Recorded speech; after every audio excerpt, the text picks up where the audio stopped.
Olá, meu nome é Caio Barroso e esse vídeo é sobre política, eleições brasileiras e o futuro da nossa nação. Você já deve ter percebido que o cenário mudou, né? Pra quem já acompanha meu conteúdo, esse cenário mudou. E me dá 15 segundos pra explicar isso pra você antes de começar o vídeo. O cenário mudou por dois motivos. O primeiro porque o lugar a qual eu fazia, esse lugar que você tá vendo aqui na tela, eu não moro mais nesse lugar. Esse lugar fica em Coimbra e eu voltei para o Brasil, estou agora de volta no Brasil.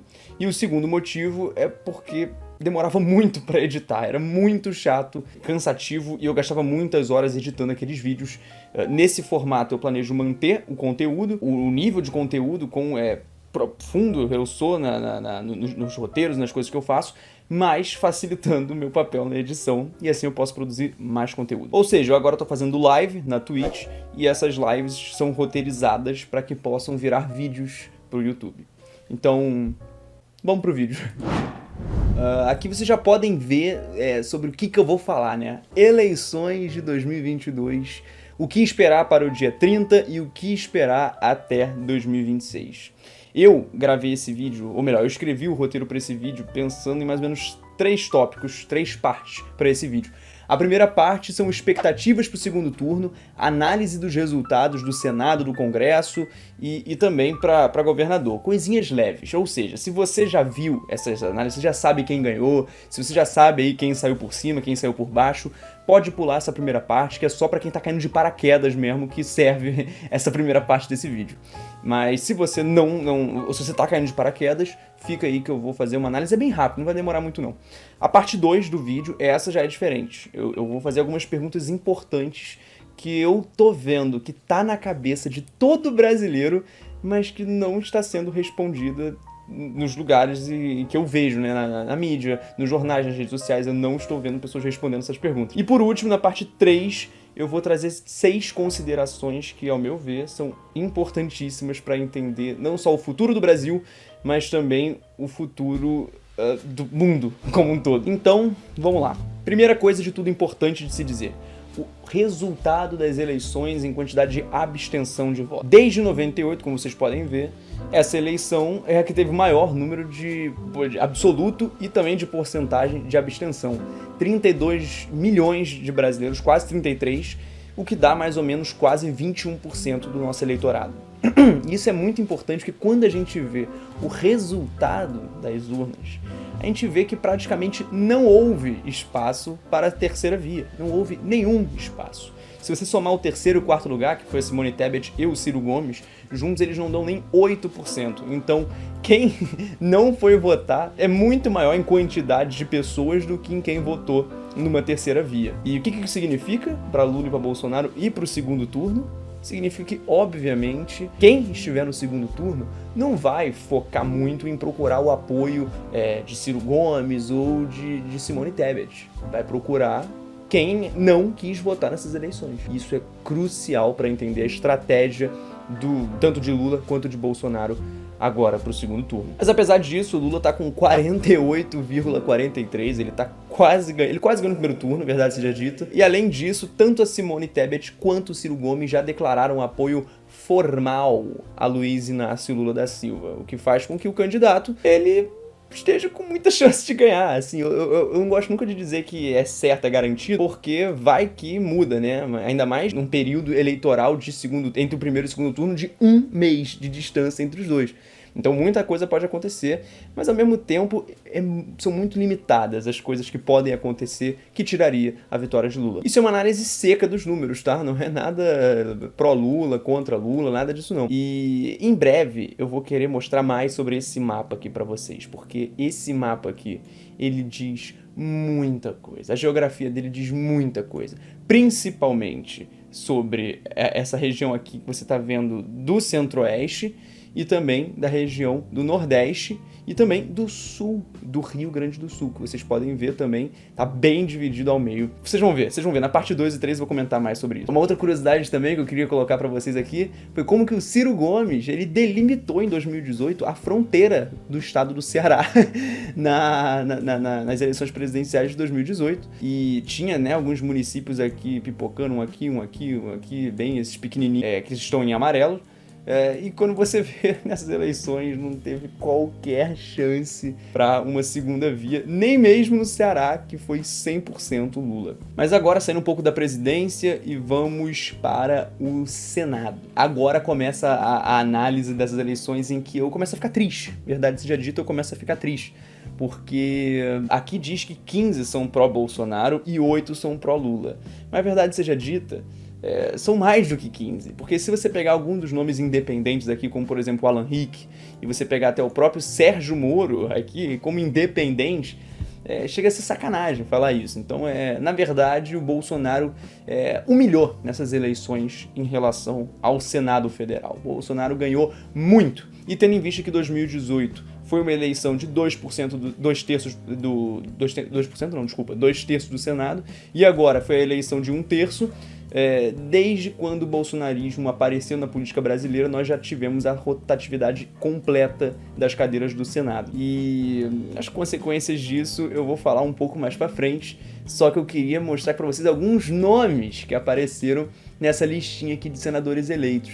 E aqui eu quero colocar pra vocês, o primeiro deles tá aqui, o Damares Alves, eleita senadora do Distrito Federal, ex-ministra de Bolsonaro. Se você pegar aqui também, vamos achar mais um, Sérgio Moro também, outro ex-ministro do governo Bolsonaro. E se você continuar aqui, cadê que falta mais 2? Astronauta Marcos Pontes também, que foi também ministro do governo Bolsonaro. E como você pode ver, que existem não só apoiadores do governo Bolsonaro que foram eleitos para o Senado, mas também ex-ministros. Tereza Cristina, aqui, que eu esqueci de falar também. Em outras palavras, é assustador ver o quão eficaz foi a máquina bolsonarista para eleger deputados e senadores. No caso aqui que eu tô falando, dos 27 senadores, 5 foram ex-ministros do cara. Eu não tô nem falando que são apoiadores, são ex-ministros. E todos eles são fechadíssimos com o Bolsonaro, com exceção do Sérgio Moro, que não é fechadíssimo politicamente, mas que, vamos ser honestos, na hora de Bolsonaro aprovar ou não um projeto, Sérgio Moro vai votar com quem? Vai votar com Lula? Vai votar com a esquerda? Não, vai votar com o Bolsonaro, então é isso mesmo que vai acontecer. Então, assim, é realmente uma situação complicada no Senado brasileiro em relação ao bolsonarismo. Mas temos também notícias boas, né? Não é tudo ruim não, gente. Eu separei aqui pra vocês umas fotos que eu acho que vão agradar vocês e eu peço a todos o maior respeito do mundo, tá? 1 minuto de silêncio, tá? Em homenagem ao Fabrício Queiroz, que veio como deputado estadual e acabou perdendo. Fabrício Queiroz, então, fica aqui o meu grande voto de tristeza pela derrota de Fabrício Queiroz. Então vamos lá, 1 minutinho de... Pronto, passou. Próxima pessoa também do bolsonarismo que não ganhou, infelizmente, Anísia Yamaguchi. Eu não lembro nem qual é o nome dela, gente, mas pelo amor de Deus, foi... Nossa Senhora, essa senhora foi a grandíssima líder de um instituto de pesquisa maravilhoso. Eu vou procurar aqui pra vocês, calma aí. Aqui, achei. Achei o selo doutora Nise Tamaguchi de veracidade científica. Esse selo pra mim é uma das coisas mais bonitas, eu coloco em todo o trabalho meu da faculdade. E aí eu vim colocar aqui ao lado da foto dela. Queria também dar 1 minuto de silêncio pela derrota eleitoral de Nise Tamaguchi. E uma coisa que eu fico muito assustado com a galera que é pró-Bolsonaro. Cara, vocês ficaram o tempo inteiro falando que essa mulher é médica, que ela não tá se envolvendo com a política, que ela tá, na verdade, lutando pelo uso da cloroquina, porque a cloroquina tem que usar mesmo. Cara, ela veio deputada. Assim, tem algo mais comprovado de que ela estava envolvida sim com a política e se envolveu a ponto de vir deputada. Pelo amor de Deus, gente, porra. Mas não são só alegrias aqui, não. Tem também uma outra pessoa que perdeu. Eu fico muito triste. Eu fico muito triste com a derrota de Sérgio Camargo. Ele é um... ai, meu Deus do céu, gente. É um que eu lamento a derrota eleitoral. Ele veio, olhou, perdeu, e nós aqui vamos ficar tristes num minutinho de silêncio em homenagem à derrota eleitoral dele. Pronto. Mas aí agora, continuando, né? A gente já viu então que Bolsonaro veio muito forte no Senado, viu também alguns nomes do bolsonarismo que perderam, as eleições. E, e agora vamos ver uma outra parte também muito triste, que é a composição da Câmara Federal para os próximos 4 anos. Caralho. A maior bancada de todas, com 99 deputados, é o PL, o Partido Bolsonaro. A segunda foi o PT, com 68 cadeiras.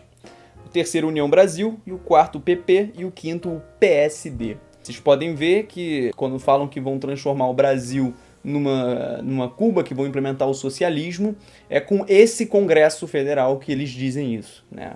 Eu acho isso muito engraçado. Mas, ó, vamos ver uma coisa que é muito legal. Eu considero aqui, nesses partidos aqui, não tem nenhum partido de esquerda aqui mesmo. Tem deputados de esquerda, como o Glauber Braga, mas vamos pegar aqui partidos de esquerda. Eu vou forçar a barra aqui, Vou considerar o PT como de esquerda, o PDT como de esquerda, o PSOL como de esquerda, o PCdoB como de esquerda, o PV como de esquerda e o PSB como de esquerda. Esses 6. Vamos ver qual foi a variação de cadeiras nesse período agora de 2018 para 2022, para saber se a esquerda cresceu ou diminuiu. Lembrando que 2018 foi uma das piores eleições para a esquerda devido àquela onda bolsonarista e tal, então a esquerda teria que, no mínimo, ter crescido uma quantidade considerável de cadeiras para poder compensar o quão dramática foram as últimas eleições. Mas vamos ver aqui agora? O PT, como vocês podem ver, cresceu em 12 cadeiras, então saldo positivo aí de 12 cadeiras por enquanto. Só que o PDT perdeu 2 cadeiras, então saldo negativo aí agora de menos 2 cadeiras, ficando com um saldo total de 10. O PSB, como vocês podem ver, perdeu 10 cadeiras. Então agora a gente está com saldo negativo, saldo neutro, saldo de 0. Mas vamos ver. O PSOL ganhou 4 cadeiras, então saldo positivo aí de 4. O PCdoB está com saldo negativo de menos 2, então das 4 cadeiras que o PSOL ganhou, tiram-se 2. E o PV, por outro lado, ganhou 2 cadeiras, então volta para ser 4. Então foi isso, pessoal. Da última eleição, que foi uma eleição horrível para a esquerda, ela teve um crescimento nos últimos 4 anos de 4 cadeiras, sendo que dessas 4 cadeiras, além desse crescimento pífio, também houve uma concentração, ou um retorno à concentração de qualquer partido, pauta ou projeto de esquerda dentro do PT. Essa é a realidade brasileira e a realidade que a gente consegue ver aqui pelos números. Do resto, eu acho que o resto é muito resto. Eu sei que é escroto falar isso, mas do resto é outro resto. Porque aqui que a gente pode ver a quantidade de deputado que foi eleito que vocês ficariam, assim, horrorizados. Porque aqui eu tava comemorando os que perderam. Mas, assim, se nós formos ver quem ganhou, aí é mais assustador ainda. Enfim, continuando a análise. Não iremos nos desanimar.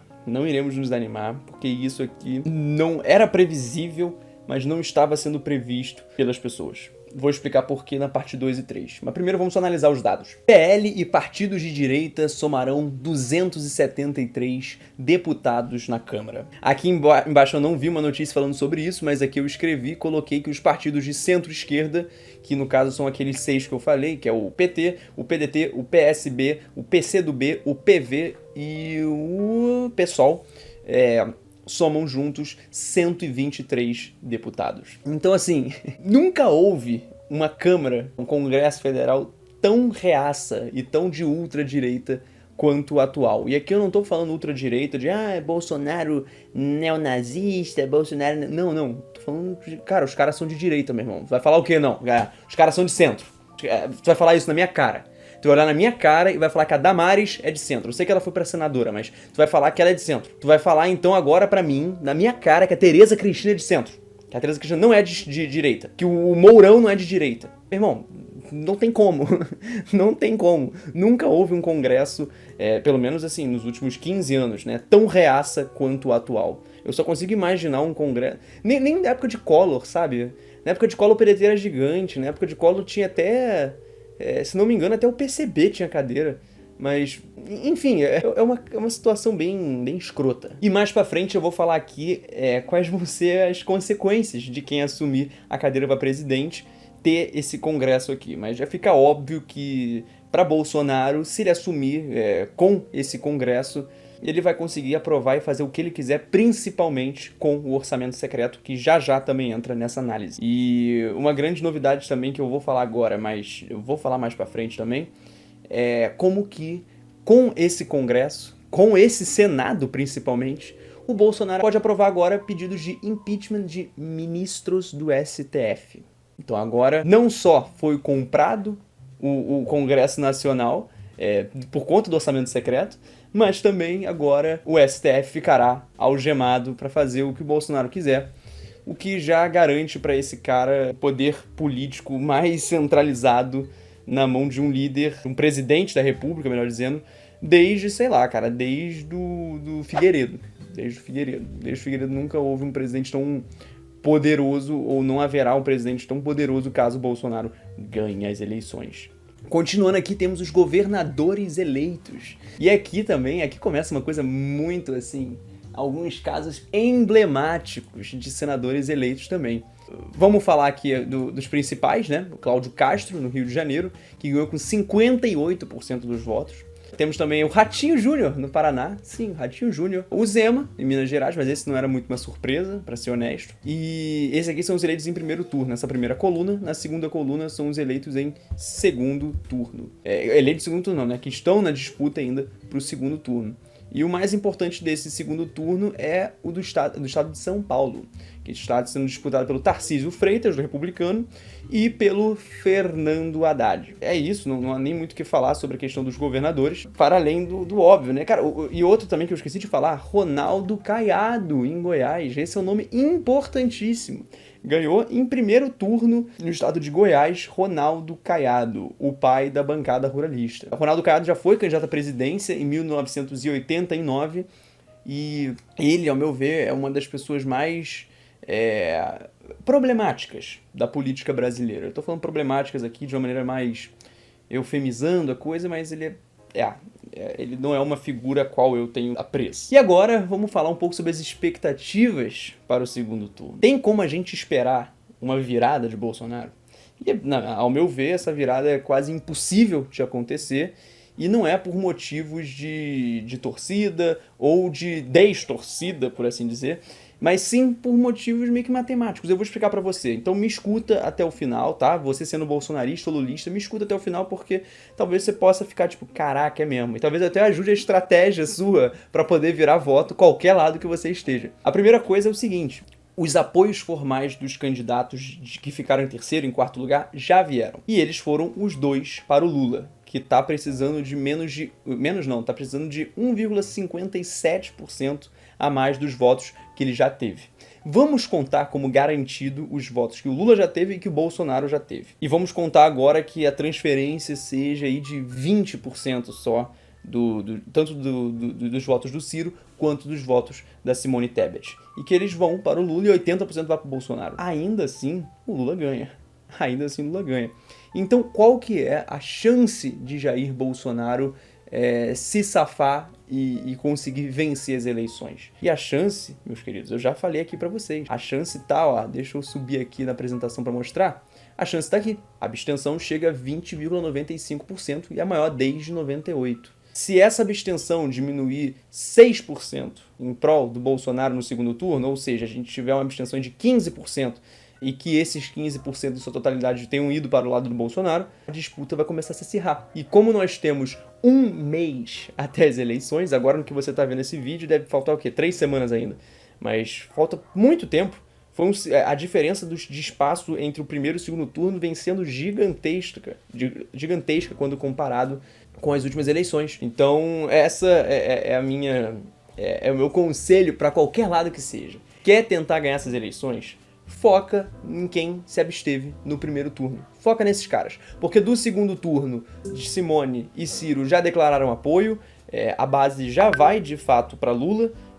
Então, assim, se por algum milagre Bolsonaro conseguir virar, não vai ser dos votos da Simone nem do Ciro que ele vai conseguir fazer essa virada, mas sim dos votos da abstenção. E para esse segundo turno, infelizmente para Bolsonaro, já não começou tão bem, porque já ouvimos uma grande polêmica que foi isso aqui, da maçonaria. E o mais engraçado também é que essa foto que eu escolhi, ela não é que ela é fake. Isso que é o ridículo. Os bolsonaristas estão falando que essa foto é fake. Por quê? Porque isso aqui foi colocado artificialmente por cima, e esses quadros, tá vendo? Esse símbolo aqui de Satanás, o símbolo da maçonaria e o símbolo do Illuminati, foi tudo colocado por cima. Eu fico pensando, gente, mas vocês acharam que era um quê? Um quadro? Um quadro que entra dentro da madeira da... Ninguém percebeu que isso foi colocado artificialmente como uma imagem, uma montagem normal de uma imagem? Claro, com o intuito de vincular a imagem de Bolsonaro a esses 3 símbolos, mas que, assim, também eu não consigo nem culpar as pessoas que fazem essa montagem, né? Porque, aliás, qual que é a religião do presidente? Porque até nisso o cara tem relação. O cara, ele é, assim, uma máquina de utilização da religião para angariar votos. E essa primeira notícia, né, na primeira semana das eleições, já deixa um baque. Eu acho, eu posso dizer essa palavra, dá um leve baque nas eleições de Jair Bolsonaro. Mas enfim, né? Como eu estou gravando esse vídeo, quantos dias? Deixa eu ver aqui. Eu tô gravando esse vídeo, foi domingo, eu tô gravando esse vídeo 3 dias depois do primeiro turno. Não houveram muito mais notícias para além dessa, a não ser a declaração de apoio formal de grande parte dos políticos brasileiros e dessa parada da maçonaria. Mas então agora vamos para a parte mais interessante, porque até aqui foi só a parte 1, falando do óbvio, agora vamos falar de algumas coisas mais interessantes. E agora eu vou até falar mais sério sobre elas. Algumas perguntas importantes. O que houve com o resultado das pesquisas? Porque é inegável que, apesar das pesquisas terem acertado os números do Lula, as pesquisas erraram o número do Bolsonaro. Algo de errado aconteceu. E aqui eu trouxe esse gráfico, se não me engano, eu tirei do Poder 360, que mostra como que eram as pesquisas e os resultados delas categorizados aqui nesse gráfico. Vocês podem ver aqui o início, né, que tiveram cada bolinha dessa é uma pesquisa, tá, pessoal? E aí vocês podem ver que no início tiveram aqui poucas pesquisas, depois foi avançando, começou a ter muito mais pesquisas que foi chegando perto do período eleitoral. E algumas pesquisas aqui, como você pode ver, deu para Lula uma margem de 50% dos votos. E aí, como todo mundo, na verdade, sabe, 2% a mais, 2% a menos é a margem de erro das pesquisas. Com a pesquisa da Quaest, por exemplo, o Lula ficou, acho que com 50% ou 49%, não lembro, mas 50% ou 49% está dentro da margem de erro para menos. Mas o que aconteceu com Bolsonaro para ele ter ido de 37% nas pesquisas até 43%? Qual foi o erro? O que aconteceu? E eu vou dar essa resposta em 3 partes. A primeira delas diz o seguinte: primeiro, a gente tem que entender que pesquisa não é para acertar resultado. Não é uma mega sena que você tem que botar o número certo e tem que cair lá no final. Pesquisa diz muito mais sobre intenção e variação dos votos ao longo do tempo do que quem vai votar mesmo. E sabe por que isso? Porque existe uma limitação metodológica na pesquisa. A pesquisa não pode saber... Como que você vai fazer uma pesquisa, por exemplo, para poder saber o resultado das urnas? Não tem. A única pesquisa que vai saber o resultado das urnas de verdade é a eleição. Todo o resto não tem como saber. E é por isso que existem essas margens de erro que as próprias pesquisas colocam. Eu gosto de pensar o seguinte, se na previsão do tempo, o cara da meteorologia ele errou a previsão do tempo, você vai ficar surpreso se ele errar de vez em quando? Não, porque imprevistos e variações acontecem. E nesse caso concreto das eleições, nós tivemos imprevistos. E o primeiro deles se chama Ciro Gomes. Ciro Gomes e Simone Tebet. São esses 2 imprevistos, mas principalmente Ciro Gomes. E aqui eu peguei, desculpa a qualidade da imagem, porque eu tirei um print da tela, mas vou ler para vocês. Você mudaria ou não o seu voto para presidente para que o candidato que estiver à frente nas pesquisas vença a disputa no primeiro turno? Em outras palavras você vai fazer voto útil nessa porra? E a resposta da galera foi o seguinte: galera do Lula, 87% falou que mudaria, não sei pra quem. Quer dizer, que não mudaria. E eu digo assim, eu não sei pra quem que eles mudariam se o outro candidato estivesse na frente. Bolsonaro, mais certo ainda, 92% dos eleitores não mudaria o voto de forma alguma para fazer voto útil. Mas agora a gente começa a entrar na Simone e no Ciro. Ciro, 76% diz que não mudaria, mas 21% mudaria. Simone Tebet, esse valor é maior ainda, 22%. mudaria de voto. Ou seja, o voto útil foi uma realidade nessas eleições. E aí agora, como é em todas as eleições, mas nessa foi mais do que o normal. E é que agora nós entramos na campanha de Ciro Gomes. Na campanha de Ciro Gomes com o grandioso marqueteiro João Santana, que juntos coordenaram a campanha presidencial de Ciro do início ao fim. E o mais bacana dessa campanha presidencial é que ela muda completamente da campanha de 2018, e eu vou explicar pra você por quê. Porque não foi o projeto do Ciro que mudou. O projeto de país de Ciro é um projeto de centro-esquerda, de nacional-desenvolvimentismo, centrado num projeto nacional de desenvolvimento, como ele mesmo diz uma porrada de vezes. Só que o projeto de uma pessoa não precisa ser a base eleitoral dele. Como assim? Eu sei que é complicado, mas escuta o que eu acabei de falar. O projeto de um político não precisa ser o mesmo, ideologicamente falando, do que o da sua base eleitoral. Em outras palavras, tem como você fazer um projeto de centro-esquerda e colocar maluco de direita votando em você. Você só precisa convencer ele a fazer isso. E foi exatamente essa a estratégia de João Santana e de Ciro Gomes. A estratégia deles acabou sendo, né, de criar uma espécie de Frankenstein eleitoral. Isso quer dizer, ele tava pegando ali toda a galera que é anti-bolsonarista, que ele xingou, falou mal pra caceta do Bolsonaro a eleição inteira. Ele pegou a galera que é cirista, ou seja, que é pró o projeto dele de fato. E ele também pegou a galera que odeia o Lula, que odeia o Bolsonaro, que odeia o Lula, e a galera cirista do seu próprio projeto de nacional desenvolvimento. Então, assim, quando você tem um eleitorado tão heterodoxo, tão divergente, tão diferente partes desse eleitorado das outras partes, ações e atitudes suas ou do meio acabam fazendo com que esse eleitorado se comporte de formas diferentes. E a galera que estava votando no Ciro porque gostava do que ele falava contra o Bolsonaro, percebeu no último mês que o Ciro Gomes não tinha nenhuma chance e que na maior pesquisa ele batia 10%. Ah, aqui eu tirei da foto, mas enfim, ele batia 10%. Por conta disso, esse eleitorado petista, no último mês, literalmente passou a votar no Lula mesmo, passou a declarar voto no Lula nas pesquisas. E é muito interessante, porque infelizmente eu não posso mostrar aqui, mas dá pra você ver a queda dos votos, das intenções de voto do Ciro Gomes, ali de 10% até 11%, beirando a 7, 6% nas últimas pesquisas. Só que o Ciro não conseguiu 7, 6% no resultado das urnas, ele conseguiu 3%. O que houve de errado, então, também nas pesquisas em relação a isso? E agora você já deve ter entendido qual é o meu ponto, né? Se houve uma fragmentação do eleitorado do Ciro para fazer voto útil no Lula no último mês das eleições, houve também a mesma coisa para o Bolsonaro. Houve uma fragmentação dos eleitores de Ciro Gomes, que não gostam do Lula de jeito nenhum, mas também não são fã do Bolsonaro, mas que viram que o Lula talvez iria ganhar e que fizeram voto útil no Bolsonaro para poder impedir isso. E foi por isso que o Ciro Gomes derreteu e só ficou com 3% dos votos, que foi o restante da base cirista dele. E é assustador pensar nisso pra ele mesmo. A estratégia dele foi um tiro no pé, na mão, na cabeça, um tiro em tudo quanto é lado. Porque no final ele acabou se isolando, acabou dando um voto, acabou servindo como plataforma de voto útil para os candidatos que não são de terceira via, ou seja, Bolsonaro e Lula, e ficou por essa mesmo. E também um último das coisas que eu queria falar sobre as pesquisas é o censo do IBGE. O último censo do IBGE foi feito em 2010. E o IBGE era para ter feito o censo em 2020, um novo censo para poder atualizar os dados do Instituto Brasileiro de Geografia e Estatística. Acontece que deu a pandemia em 2020 e em 2021 o problema não foi nem a pandemia, foi falta de orçamento. O governo ficou sem...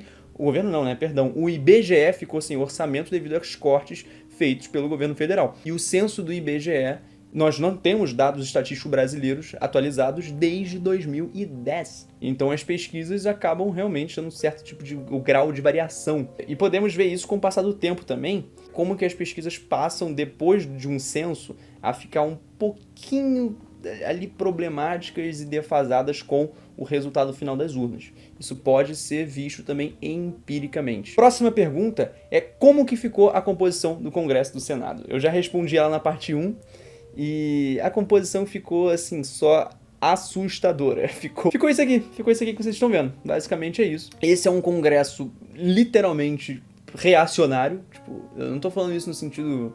Vou usar a palavra só porque ela é bonita. Não, é realmente um congresso reacionário.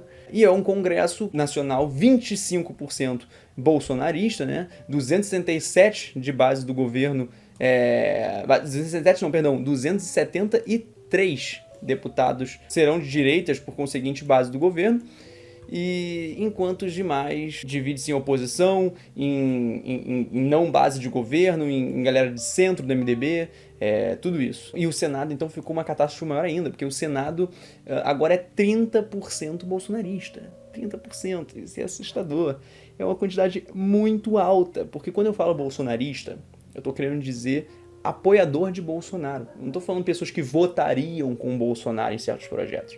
Então você vê o PL, por exemplo, o PL está com 14 senadores. Só agora, depois dessas eleições. É um absurdo. Um absurdo no sentido de, tipo assim, o jogo tá ganho para eles.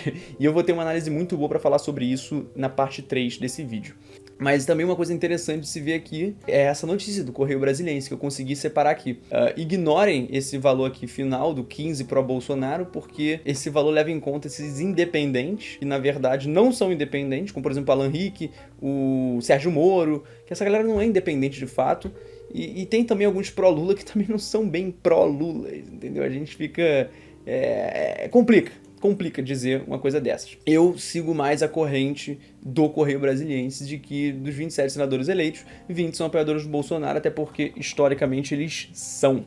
Até porque o Correio Brasiliense eles colocam aqui que são apoiadores ou têm simpatia por ele. E vice Hamilton Mourão e 5 ex-ministros vão compor a bancada, como eu já falei anteriormente. Então, meu irmão, a gente elegeu 27 cadeiras. 6 vieram literalmente do governo. Literalmente do governo Bolsonaro. Da máquina pública, do executivo federal, da administração pública direta. 6 vieram dali. É bizarro, cara. É assustador. É assustador mesmo. Uma coisa interessante que a gente pode falar é que para se aprovar um projeto de lei, são necessários 257 deputados. E para aprovar uma PEC, uma emenda à Constituição, são necessários 308 deputados e 49 senadores. Se você for ver a composição do Congresso Nacional, você já vê que o Bolsonaro consegue com folga aprovar projetos de lei sem precisar fazer nada, sem precisar negociar. Simples assim. E se ele quiser aprovar uma emenda à Constituição, ele vai precisar ali de 27 mais 8, 35? Eu acho que 35 deputados a mais. 35 dos 513. Tá? Que eu tô querendo dizer. Então, assim, é uma situação muito vantajosa para Bolsonaro caso ele ganhe essas eleições devido a como que o Congresso foi eleito, tanto os deputados quanto os senadores. E uma notícia que me assustou também é essa daqui. Se Bolsonaro vence, Senado tem força para derrubar ministros do STF. Isso aqui é um pouco assustador, porque, como eu já falei anteriormente, né?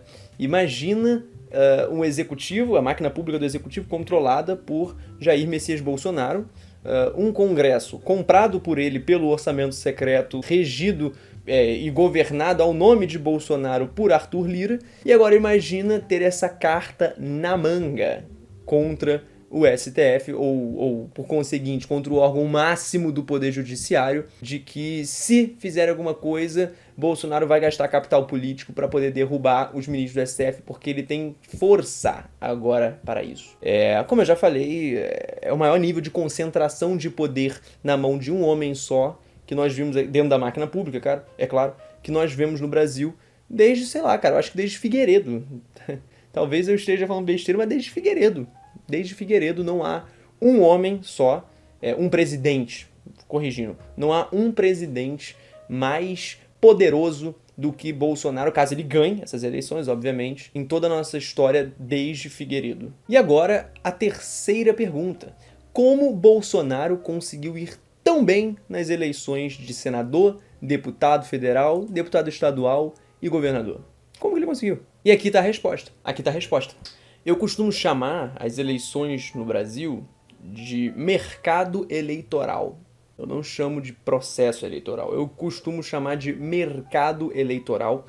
E não é à toa, sabe? Não é à toa que eu faço isso. Eu faço isso, claro, num tom de crítica, mas é porque eu vejo que necessariamente é uma regra, não é uma lei, é uma regra. Ou seja, existem exceções à regra, mas é uma regra de que os candidatos com mais dinheiro ganham as eleições. Não são os que têm mais escrúpulos de fazer coisas erradas, não são os melhores, não são os piores, não são os mais qualificados, não são os analfabetos ou os alfabetizados. Não, são os que despendem mais dinheiro nas eleições. Por isso que eu chamo de mercado, porque é basicamente só você ter dinheiro que você compra.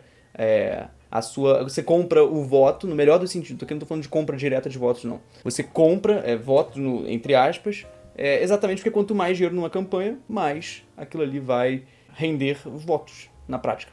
E é por isso que 10 dos 13 deputados campeões do orçamento secreto, ou seja, o que mais fizeram emendas parlamentares através do orçamento secreto, tiveram mais votos que em 2018.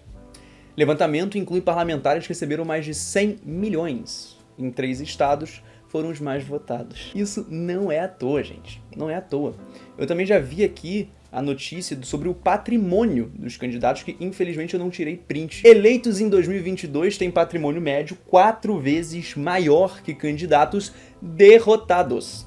Quase metade é de milionários. Meu ponto aqui não é que um milionário não pode se candidatar, pelo amor de Deus, eu não tô falando isso. Meu ponto aqui o nosso processo eleitoral, podemos ver através dos dados que ele está intrinsecamente relacionado com o patrimônio de quem se candidata, ou de quem financia a eleição de certo candidato. E assim, não precisa ser muito inteligente para saber que quem contrata o DJ escolhe a música, né? Vamos lá, vou repetir a metáfora. Se você vai numa festa, você que contratou o DJ, todo mundo da festa tá pedindo pro DJ tocar, Beatles, porque a galera é retardada e quer dançar Beatles numa festa, e é o desejo da galera, é o desejo da maioria, não gostar, respeitar. Agora, você odeia Beatles, você vai falar, meu irmão, nós iremos ouvir aqui um Led Zeppelin, vamos ouvir Led Zeppelin. E aí você chega pro DJ e fala assim, aí cara, bota um Led Zeppelin, ao invés de colocar Beatles. Quem que você acha que o DJ vai escutar? A maioria das pessoas ou você que está literalmente pagando o salário dele? Mesma coisa. Se um processo eleitoral é feito à base mercadológica, ou seja, quanto maior o patrimônio, quanto mais dinheiro investido, quanto mais dinheiro gasto em campanha, maior as chances da pessoa ser eleita, é o mercado. É o mercado eleitoral. Então é complicado nesse aspecto. E aqui a gente consegue ver também a matéria da Veja do porquê o orçamento secreto virou um dos grandes vitoriosos das eleições. Deputados reeleitos por partidos do Centrão afirmam que, mesmo eleito, Lula não deve ser capaz de extinguir as emendas do relator. E qual é a consequência lógica disso? Institucionalização do orçamento secreto. Isso que era para ser uma exceção para o Bolsonaro poder ter governabilidade através de, claro, de uma prática corrupta, para ele poder comprar o Congresso, agora vai virar regra. Por que vai virar regra? Porque quem ganhou quer continuar ganhando. O efeito, é claro, é continuar. A tendência, melhor dizendo, é continuar. E com cada vez menos chance de quem for eleito revogar isso daí, ou pelo menos amenizar essa situação.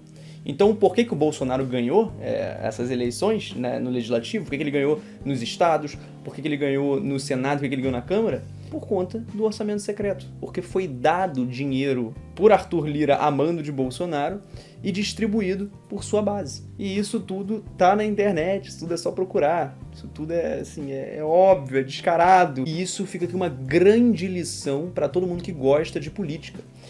Lição aí, anota isso no teu caderno. Cara, ter a máquina na sua mão, ter o controle da máquina, faz você não ficar invencível, mas faz você ficar muito mais forte do que você seria sem a máquina. Bolsonaro não teria 40% da relevância que ele teve, ou melhor, o bolsonarismo não teria 40% da relevância que ele teve nessas eleições se não fossem as verbas do orçamento secreto. Claro que eu tô chutando esse valor de 40%, pode ser 50%, pode ser 60%, pode ser 30%, mas definitivamente o orçamento secreto foi o maior foguete, o que mais impulsionou a campanha de bolsonaristas ao redor do Brasil. E agora vem a parte 3. Agora vem a parte 3, que são coisas que, ao meu ver, são reflexões importantíssimas que não estão sendo faladas, mas que eu acho que todo mundo deveria saber. São 6 reflexões e a primeira delas é a seguinte: o bolsonarismo já ganhou essas eleições, mesmo que Bolsonaro perca a presidência. E o motivo disso é óbvio. Os caras elegeram 99 deputados do PL, 273 deputados de direita. Acabou, os caras vão aprovar o que eles quiserem, acabou.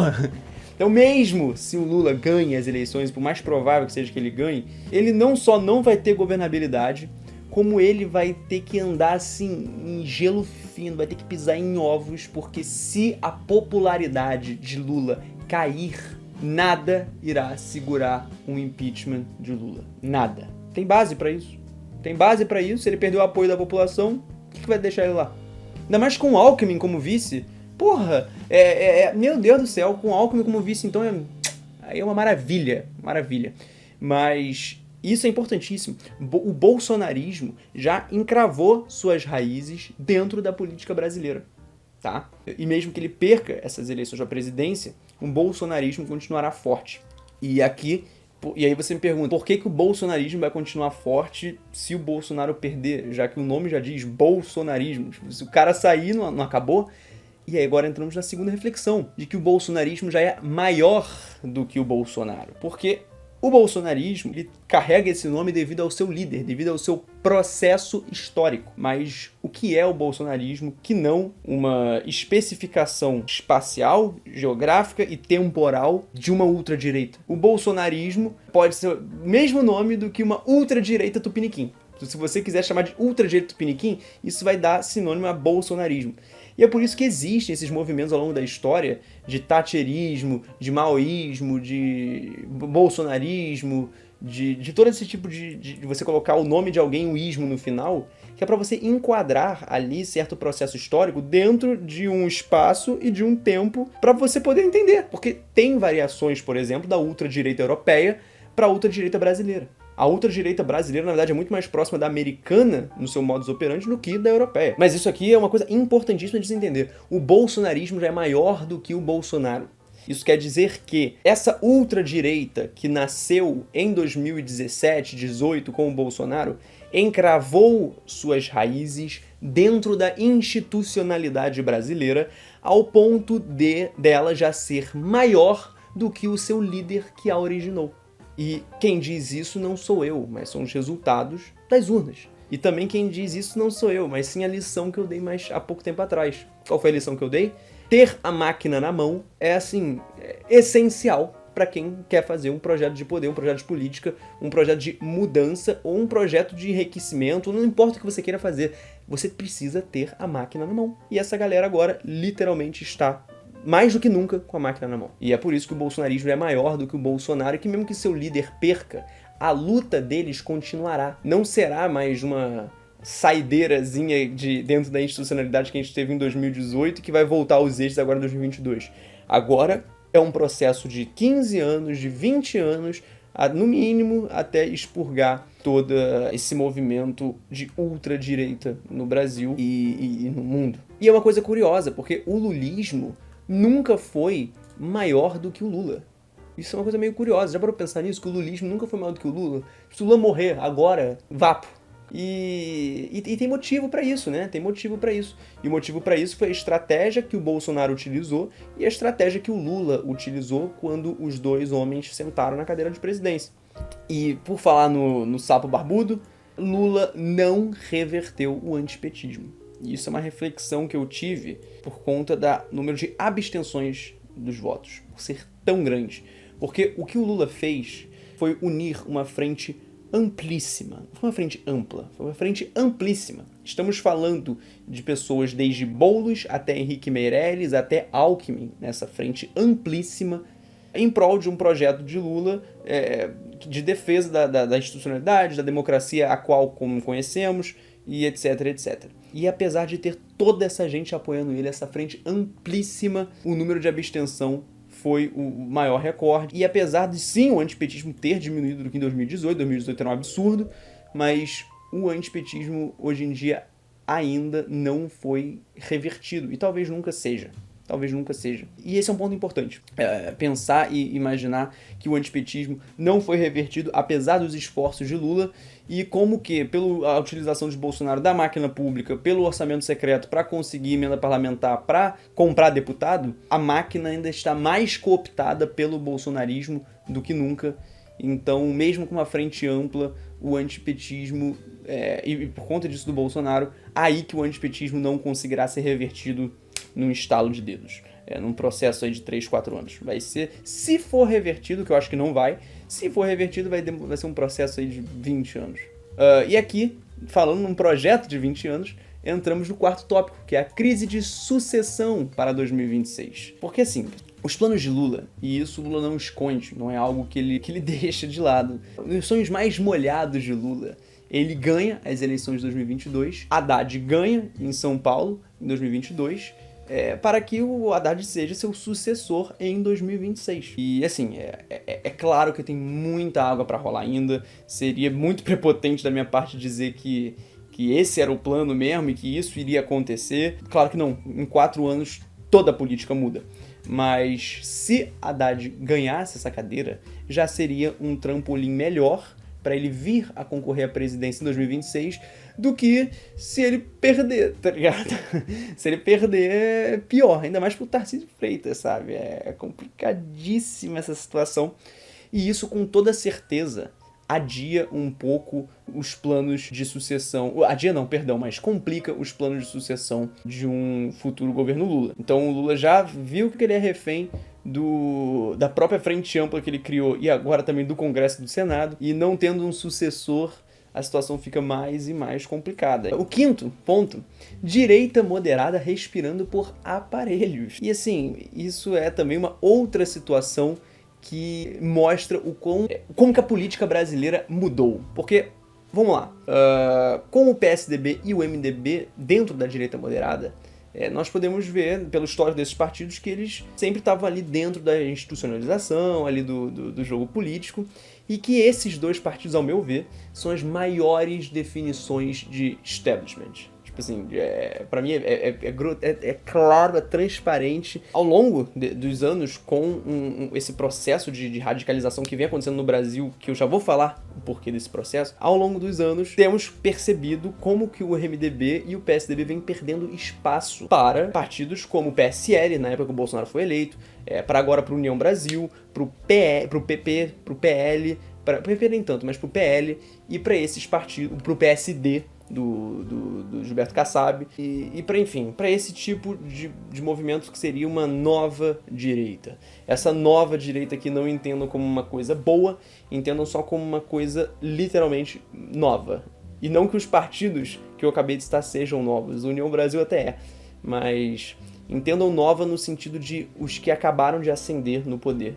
Porque aqui entra a segunda dica do Caio. Não há vácuo, segundo conselho de Caio Barroso, não existe vácuo na política. Então, se uma direita moderada está perdendo o seu espaço por conta de um processo que eu já vou falar no ponto 6, mas está perdendo o seu espaço para uma nova direita, uma direita mais radical, os eleitores que estão mais tendenciosos e convencidos pelo discurso dessa direita mais radical, vai acabar vindo para essa direita mais radical, e o que vai acontecer com a direita moderada é um grande vácuo, o que vai fazer com que ou esses partidos vão para algum lado, tomem uma decisão, vão mais para um canto do que para outro, para poder convencer os eleitores, ou eles de alguma forma fazem milagre e convencem as pessoas ainda a votarem neles, o que nós vamos ver no tópico 6 é impossível, ou eles se fragmentam. E o PSDB é um grande exemplo disso. O PSDB acabou o PSDB.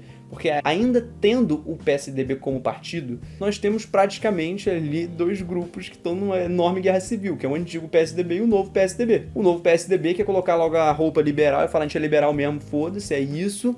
e o antigo PSDB quer manter as aparências ali de social-democracia, mesmo não sendo social-democracia, mas quer manter ali as aparências e ter deixado, nossa senhora, o Dória no PSDB foi o maior, o Dória foi a maior quinta coluna da história do PSDB. E eu fico pensando, né, como que, agora falando mais do MDB, como que, porra, o Orestes Quercia, cara, como que o Ulisses Guimarães devem estar se tremendo no caixão vendo essa situação, vendo o partido deles ruir. E com isso, a gente vai pro 6º tópico, que pra mim é importantíssimo. É importantíssimo. Eu acho que é a parte mais até importante desse vídeo, porque ela diz sobre, não só sobre o Brasil, diz sobre o mundo, e não diz sobre dia 30 com as eleições. Diz sobre o nosso futuro no longuíssimo prazo. E o que eu quero falar aqui é o seguinte, gente. Não foi só uma fase. Não foi só uma fase. Essa onda que veio no mundo de extrema-direita com Orbán, com Trump, com Le Pen, com Meloni, com Netanyahu, com Bolsonaro, com todas essas galeras, esse negócio não foi só uma fase que começou em 2016 e vai acabar agora em 2022. E tem um motivo para isso. Mas antes de falar desse motivo, vamos falar de uma consequência do fato de não ser só uma fase, que é o seguinte: eu sempre tive assim claro para mim que Lula iria ganhar essas eleições, Bolsonaro ia ser preso logo em seguida, em 2023, por aí, talvez 2024, e Lula não teria nenhum risco de tomar um impeachment exatamente para poder manter a estabilidade política e econômica do país. Só que eu não vejo mais dessa forma. Depois das eleições do Congresso, com esse Congresso que nós temos hoje em dia, eu tenho absolutamente certeza que é possível sim de um eventual governo Lula ele sofreu impeachment, é possível sim, e eu vejo algo pior ainda também, eu vejo que Bolsonaro simplesmente não vai ser preso pelos seus crimes. Todas as atitudes criminosas que ele fez não serão julgadas. Mesmo se quebrar sigilo, se ver corrupção ali clara, como nós já temos, mas assim, ver ali com o nome dele assinado embaixo, ainda assim ele não vai ser preso. Porque ele vai ter uma base enraizada na infraestrutura do Estado, do aparato estatal, da máquina pública, que vai impedir isso de acontecer. E caso, por algum motivo, Lula compre essa guerra, não vai ser uma guerra tão fácil e que vai ter como objetivo, como uma vitória, por assim dizer, final, a prisão de um sujeito. Então não necessariamente vai ser uma luta que valerá a pena ser lutada, que vale a pena ser lutada. E agora eu queria falar uma coisa também muito interessante, um relato também, sobre esse fato de que essa onda de ultradireita no mundo não é só uma fase.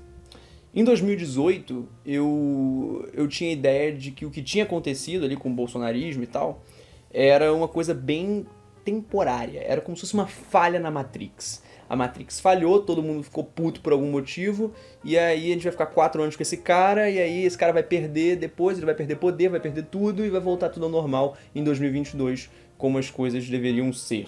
E aí, com isso, o Bolsonaro iria ser enterrado como um lixo nos livros de história. E isso era a forma que eu achava que iria acontecer. E depois de algumas boas leituras e também do amadurecimento da idade, da minha pouquíssima idade, por sinal, eu comecei a ver que não vai ser isso que vai acontecer. E aí chegamos em 2022 comigo com uma visão completamente diferente. E essas eleições, infelizmente, só serviram para poder comprovar de que é isso aí, realmente. Infelizmente, essa minha nova visão está certa. E o que diz essa minha nova visão? Diz que Bolsonaro e o bolsonarismo, ele é o fruto de uma tendência da forma como nós nos estruturamos, economicamente falando, como nós estruturamos os nossos meios e modos de produção. O que eu quero dizer com isso? Eu quero dizer que o nosso sistema econômico gera constantemente crises. E no momento em que essas crises econômicas são constantes, regulares, elas não param de ter, a gente está sempre no momento de crise. E é só você ver quanto que foi o nosso crescimento, o crescimento do mundo inteiro nos últimos anos, que você vai ver que nós estamos realmente nesse estado constante de crise e de calamidade social. Se você comparar nos anos 60 com hoje em dia, o crescimento dos anos 60 e o nível de segurança social eram muito maiores do que o de hoje em dia. Não tô falando no Brasil, desculpa, tô falando nos Estados Unidos, na Europa, etc. Tanto é que é conhecido como a era de ouro do capitalismo, os anos 60. Só que chega um tempo que o crescimento dentro do capitalismo, nessa tendência de juros compostos de 3% todo ano em relação ao ano anterior, simplesmente não tem mais para onde crescer. E isso gera, obviamente, essas crises que a gente sempre vem vendo. E é nesse ambiente de crise que é um terreno fértil para o nascimento desse tipo de política ideológica que é o ultranacionalismo, que é a ultradireita. E Bolsonaro nasce nesse ambiente, é assim que ele é incubado. E é por isso que não à toa, tanto Trump quanto Le Pen, tanto Orbán, tanto Bolsonaro, tanto Netanyahu e todos esses líderes, eles foram gestados e nasceram numa mesma época. Por que o Trump não foi eleito, por exemplo, sei lá, em 2004? Por que a Le Pen não chegou no segundo turno em 1998? Por que todos eles vieram agora? Vieram de 2016 para cá. Por quê? Por que todos eles vieram no mesmo momento? E o motivo é esse. A forma como nos estruturamos economicamente gera crises. Essas crises econômicas geram demandas para que os governos resolvam. Os governos não conseguem resolver pela forma a qual eles são estruturados. Essa não solução por parte do governo gera uma insatisfação popular, que gera uma demanda por respostas, e essas respostas são dadas por pessoas que querem crescer ali uma certa linha política. E qual é a frase... E qual que é a linha política que mais, assim, é fértil para crescer em ambiente de crise? Digamos que você nunca estudou de política, não sabe de nada, e aí, meu irmão... chega um cara, você tá vendo que a sua vida tá uma droga, que a sua vida tá horrível porque você tá ali com pouco dinheiro, você tá ali todo ferrado. Chega um cara pra você e fala que a sua vida e a vida de todas as suas pessoas aqui, o país tá uma droga. Não é porque é uma crise cíclica que acontece de tempos em tempos, ele não dá uma explicação na moral. Ele chega pra você e fala assim, é por conta do imigrante, é por conta do viado, é por conta do gay, é por conta do kit gay nas escolas. O que kit gay tem a ver com a merda da economia? Não sei. Mas você vai cair nesse discurso, porque esse discurso é chamativo, é apelativo, mexe com o emocional, mexe com a moral. Isso chama, isso cativa, isso enfervesce, isso incendeia o peito das pessoas. Então, num ambiente que é fértil para o nascimento e o surgimento de políticas que podem ser respondidas por esses discursos, as pessoas, em sua maioria, vão votar nelas. A gente não pode tratar desse debate como uma... por que as pessoas estão votando nelas? Então é a culpa das pessoas. Não. Não há resposta convincente dentro da administração pública, do maquinário público, dentro de uma social-democracia que consiga combater, dentro das vezes institucionais, esse discurso, porque a crise vai continuar ali. E a crise continuando ali vai continuar sendo um terreno fértil para a ascensão de pessoas e movimentos de ultradireita. E assim, é complicado. É complicado. Basicamente, não é coincidência. É esse efeito dominó inteiro que eu já descrevi. E a gente acaba ficando no meio disso.